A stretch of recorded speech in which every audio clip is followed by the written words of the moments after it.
এক গ্রামে ছিল এক ভীষণ কৃপণ লোক। তার নাম ছিল কাশেম কৃপণ। সে এতটাই কৃপণ ছিল যে নিজের ছায়াকেও ফ্রি রোদে দাঁড়াতে দিতে চাইত না। একদিন কাশেমের উঠোনে একটা হাঁস এসে প্যাক প্যাক করতে লাগল। কাশেম ভাবল, এই হাঁসটা যদি ডিম দেয় তাহলে তো ফ্রি লাভ। সে হাঁসটাকে বলল, শোধ হাঁস, আমার বাড়িতে থাকতে হলে ভাড়া দিতে হবে। হাঁসটা অবাক হয়ে বলল, প্যাক, আমি তো ডিম দেই, সেটাই তো তোমার লাভ। কাশেম বলল, না, ডিম দিলে সেটা আমার, আর থাকার ভাড়া আলাদা। পরের দিন সকালে কাশেম দেখল হাঁসটা নেই, কিন্তু উঠোনে একটা কাগজ পড়ে আছে। তাতে লেখা, আমি চলে গেলাম।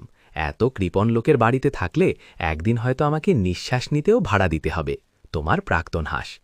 এই দেখে কাশেম দীর্ঘশ্বাস ফেলে বলল, ইস, হাঁসটা চলে গেল, এখন ফ্রি ডিমের স্বপ্নও গেল।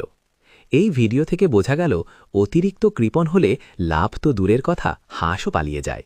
মজার ভিডিও পেতে